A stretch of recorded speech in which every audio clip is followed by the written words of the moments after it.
dia yang sapa-sapa. Kan kalau orang kan ya.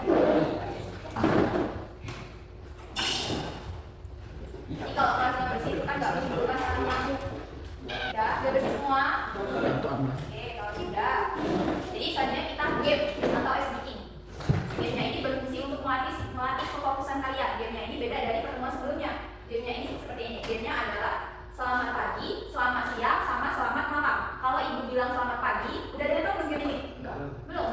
Jadi kalau game ini, kalau ibu bilang selamat pagi, kalian tepuk tangan 1 kali. Kalau ibu bilang selamat siang, kalian tepuk tangan 2 kali. Kalau ibu bilang selamat malam, kalian nggak tepuk tangan ya. Jadi ini berfungsi untuk melatih kefokusan kalian. Oke, kita mulai ya. Selamat pagi, selamat siang, selamat malam. Selamat malam. Nah, udah fokus kan? Oke, ulang lagi. Selamat siang. Selamat pagi. Selamat siang. Selamat malam. Ayo. Selamat pagi. Selamat siang. Selamat siang. Selamat malam. Fokus semua ya. Udah fokus kan? Jadi pada pertemuan minggu kemarin, ibu sudah memberikan kalian tugas kelompok ya. Nah, tugas kelompoknya kemarin suruh buat apa? Suruh menentukan apa? Kata yang tadi dan konotasi. Ya, depannya kata konotasinya saja. Nah, dari tugas kelompok kemarin, Ibu amati kalian sudah bisa menentukan kata konotasi dalam sebuah cerita yang diberikan. Oke, jadi seperti yang Ibu bilang kemarin untuk materi pertemuan hari ini. Kenapa ngantuk ya? Benar, ngantuk nggak? Apa tadi malam juga ada? Oke, nanti kalau semuanya ngantuk, besok lagi kalau mau masuk kelas, ucapkan dulu ya. Jadi seperti yang Ibu bilang kemarin, untuk materi yang akan kita pelajari pada pagi hari ini, kita lanjut ke bab 2, yaitu tentang menciptakan sebuah puisi.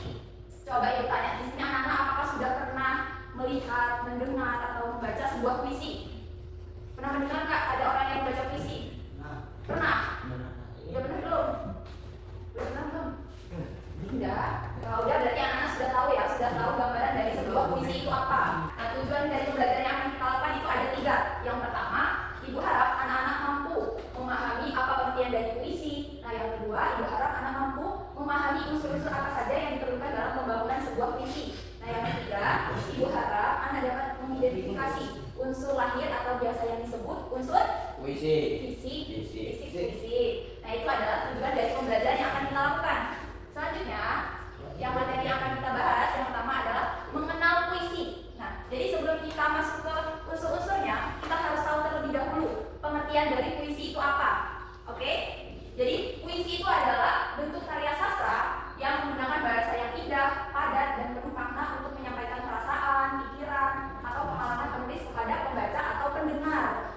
Jadi sudah masuk ya di sini apa itu pengertian dari puisi? 1. Mengidentifikasi unsur-unsur puisi. Punya unsur-unsur pembangun puisi itu bersifat apa anak? Padu, ya benar. Karena tidak dapat dipisahkan tanpa menaikkan unsur yang lahir. Terus unsur pembangun puisi itu terdiri atas unsur lahir atau biasa disebut dengan unsur fisik dan unsur batin. Nah, itu terdiri dari 2 ya. Jadi untuk pertemuan hari ini yang akan kita bahas adalah tentang unsur lahir atau unsur fisik puisi. Struktur fisik puisi itu terdiri atas beberapa macam. Yang pertama ada apa? Ya, yang kedua ada yang ketiga ada yang keempat yang kelima yang keenam. Oke, itu adalah 6 dari struktur fisik puisi. Nah, selanjutnya Ibu akan jelaskan satu persatu pengertian dari unsur-unsur lahir fisik puisi. Nah, yang pertama tipografi. Jadi tipografi ini mengapa dikatakan sebagai unsur lahir puisi? Itu karena tipografi yaitu bentuk puisi seperti halaman yang tidak dipenuhi kata-kata. Nah, terus tepi kanan kirinya itu biasanya ada yang kayak seperti ini.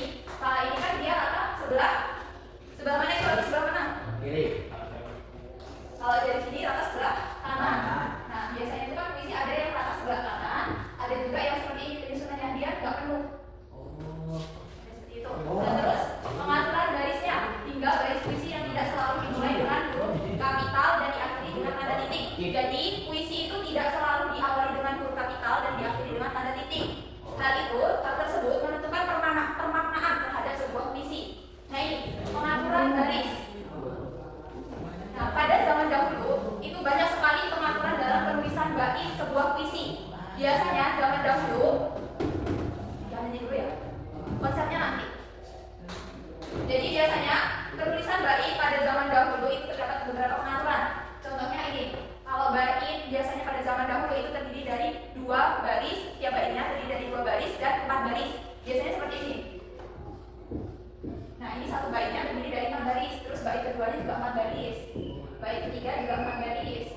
Ada juga yang terdiri dari 2 baris.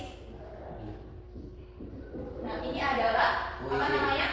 Ya, puisi. Tapi pengaturan barisnya pada zaman dahulu. Tapi kalau untuk zaman sekarang banyak sekali penyusunan bait pada setiap baris puisi. Bermacam-macam kalau sekarang, tergantung penyairnya. Oke, sampai di sini tipografi sudah paham atau belum? Oke, selanjutnya Ibu akan memberikan kalian tugas individu. Coba kalian perhatikan soalnya di depan ya. Ibu akan memberikan kalian sebuah tugas individu. Coba kalian perhatikan soal di depan. Nah, soalnya Ibu akan memberikan kalian 4 soal. Yang pertama, jelaskan apa yang dimaksud dengan puisi. Yang kedua, unsur pengalaman puisi terdiri dari beberapa macam. Sekalian sebutkan ada apa saja. Terus, apa pengertian dari unsur lahir puisi atau unsur fisik puisi. Nah, terus yang keempat, sebutkan apa saja yang termasuk ke dalam unsur puisi. Jadi, kalian boleh kerjakan tugas ini di buku tugas kalian. Diberi waktu kalian 10 menit untuk mengerjakan. Oke, Ibu mau tanya, jadi kesimpulan untuk pembelajaran hari ini yang kalian dapatkan ada apa aja? Puisi. Pengertian dari puisi, terus sama unsur lahir atau unsur. Puisi. Apa itu pengertian dari puisi? Benar ya, itu adalah bentuk karya sastra yang indah dan bermakna. Terus kalau unsur lahir batin puisi, apa namanya unsur fisik puisi? Itu ada apa saja? 6 tadi. Yang pertama ada apa? Yang kedua ada? Yang ketiga? Yang keempat? Oke, itu adalah pengertian apa namanya unsur lahir puisi atau jenis-jenis unsur lahir puisi. Ibu rasa untuk pembelajaran hari ini sudah cukup ya. Oke, Ibu boleh minta tolong sama ketua kelasnya untuk disiapkan dulu dan dibimbing untuk berdoa. Siap, berdoa. Berdoa selesai.